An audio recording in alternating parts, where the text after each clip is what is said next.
જ્ઞાનીબેન ઠાકોર વિવાદે ઉગ્ર સ્વરૂપ ધારણ કર્યું। મહિલા કોંગ્રેસ અને પોલીસ આમને સામને। ભાજપના પ્રમુખ જગદીશ વિશ્વકર્માની અભદ્ર ભાષાથી વાવથરા જિલ્લામાં આવેદનપત્ર દરમિયાન કોંગ્રેસ મહિલા પ્રમુખ ગીતાબેન નાઈ અને પોલીસ વચ્ચે થયું મોટું ઘર્ષણ। બનાસકાંઠા જિલ્લાના વાવથરાદ વિસ્તારમાં રાજકીય માહોલ આજે તંગ બન્યો હતો, જ્યારે સાંસદ જ્ઞાનીબેન ઠાકોર વિરુદ્ધ થયેલી અભદ્ર ટિપ્પણીઓના વિરોધમાં કોંગ્રેસ કાર્યકરો અને મહિલાઓએ થરાદ કલેક્ટર કચેરી ખાતે આવેદનપત્ર આપવાનો પ્રયાસ કર્યો હતો। કોંગ્રેસના નેતાઓએ આક્ષેપ કર્યો હતો કે ભાજપના સ્થાનિક પ્રમુખ જગદીશ વિશ્વકર્મા દ્વારા જ્ઞાનીબેન ઠાકોર અંગે અપમાનજનક ભાષાનો ઉપયોગ કરવામાં આવ્યો છે। આ મુદ્દે માફી માંગવાની માંગ સાથે મોટી સંખ્યામાં લોકો થરાદ ખાતે ભેગા થયા હતા। કોંગ્રેસના જણાવ્યા અનુસાર જ્ઞાનીબેન ઠાકોર નારી સન્માન અને અધિકારો માટે લડતી નેતા છે। તેમની વિરુદ્ધ આવી ભાષા વાપરવી અયોગ્ય છે। જ્યારે વિરોધ પ્રદર્શન માટે આવેલા લોકો કલેક્ટર કચેરી તરફ આગળ વધ્યા ત્યારે પોલીસ દ્વારા તેમને રોકવામાં આવ્યા હતા। આ દરમિયાન મહિલાઓ સાથે પુરુષ પોલીસ કર્મીઓ દ્વારા ધક્કામુક્કી અને અભદ્ર વર્તન કરાયું હોવાના આક્ષેપો ઉઠ્યા છે। આ ઘટનાને કારણે સ્થળ પર તણાવ વધી ગયો હતો। આ દરમિયાન વાવથરા જિલ્લા મહિલા કોંગ્રેસ પ્રમુખ ગીતાબેન નાઈ સાથે પણ પોલીસ દ્વારા અણઘડ વર્તન કરવામાં આવ્યું હોવાનો આરોપ છે। ગીતાબેને આક્ષેપ કર્યો છે કે જો તેમને ન્યાય નહીં મળે તો તેઓ આત્મહત્યા જેવા કડક પગલાં લેવા મજબૂર બનશે। તેમના આ નિવેદનથી સમગ્ર મામલો વધુ ગંભીર બન્યો છે। આવેદનપત્ર આપ્યા બાદ કોંગ્રેસનો કાફલો થરાદ એસપી કચેરી તરફ ગયો હતો। ત્યાં પોલીસ દ્વારા કચેરીના તમામ પ્રવેશદ્વાર બંધ કરી દેવામાં આવ્યા હતા અને ભારે બંદોબસ્ત ગોઠવવામાં આવ્યો હતો। શરૂઆતમાં કોંગ્રેસ કાર્યકરોને અંદર પ્રવેશ આપવામાં આવ્યો ન હતો, પરંતુ બાદમાં તેઓ જબરદસ્તી અંદર પ્રવેશ્યા હતા।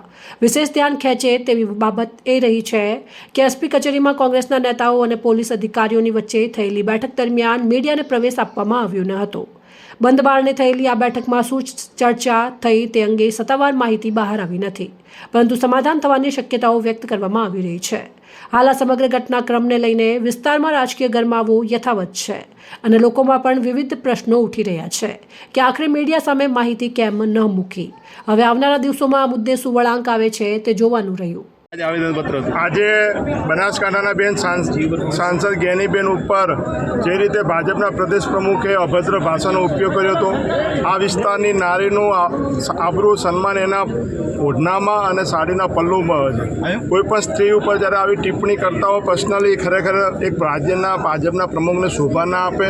જ્યાં સુધી જગદીશ વિશ્વકર્મા માફી નહીં માંગે તેવી રીતે દરેક રાજ્યમાં આવેદનપત્રોનો વિરોધ કરવામાં આવશે। આજે હજારોની સંખ્યામાં અહીંયા થરાદ ખાતે તમે આવેદનપત્ર આપવામાં આવ્યા છે। અહીંયા જ્યારે અમે આવેદનપત્ર આપવા આવ્યા તો આ જ સરકારની પોલીસે અહીંયા મહિલાઓને ગાળો કાઢી છે। મહિલાઓને પુરુષ પોલીસ દ્વારા અડી ના શકાય તેમ છતાં ધક્કા મારવામાં આવ્યા છે। આ નારી સન્માનની વાતો કરનારી આ સરકારમાં નારીઓનું ક્યાંય સન્માન નથી। ભાજપના પ્રમુખથી લઈને ભાજપની આ પોલીસ સુધી તમામ લોકો જો નારીઓની આબરૂ લેવા બેઠા હોય તો કોની પાસે લોકો જશે? આજે પોલીસે મહિલાઓની સુરક્ષા કરવાની હોય કે આબરૂ લેવાની હોય, અમને આજે પ્રશ્ન થઈ રહ્યો છે। જે રીતે વિશ્વકર્મા એ શબ્દ વાપર્યા હજી સુધી માફી નથી માંગી, એ એક શરમજનક છે। એક બાજુ નારીના સન્માનના નામે આખા ભારતની અંદર તમે તાયફાઓ કરતા હો અને જ્યારે અહીંયા ખરેખર ગુજરાતની અંદર એક સાંસદ તરીકે ચૂંટાયા છે, એને શું ગુનો કર્યો? જ્ઞાનીબેને સંસદની અંદર જ્યારે નારી વંદના બિલ આવ્યું ત્યારે એમાં એક પ્રશ્ન ઉઠાયો હતો કે ઓબીસી મહિલાઓને પણ આની અંદર આરક્ષણ મળવું જોઈએ। શું ખરેખર ઓબીસી મહિલાઓને આરક્ષણ ના મળવું જોઈએ? એમાં એ પ્રશ્ન ઉપર ગુનો કર્યો તો આ તો 100 વખત ગુના કરવાના છે। તમામ સમાજના પ્રશ્ન માટે હંમેશા જ્ઞાનીબેન લડ્યા છે। ત્યારે આવી રીતે અશોભની એકદમ ગરીબ પરિવારની ગરીબ સમાજની દીકરી છે, ઠાકોર સમાજની દીકરી છે, ત્યારે આના પર આવા તમે આક્ષેપો કર્યા છે। ગમે તે ગરીબ પરિવારની હોય, સુખી પરિવારની હોય, એની આબરૂ છે ને એ એક સાંસદને માટે જે આ શબ્દ વાપરે અમે વખોડીએ છીએ।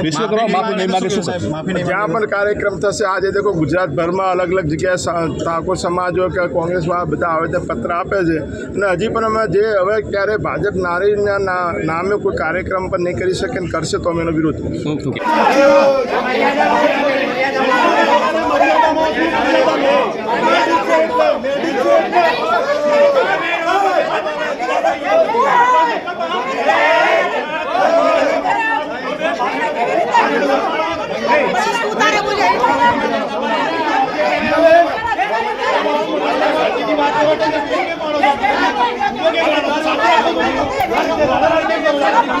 ભાજપ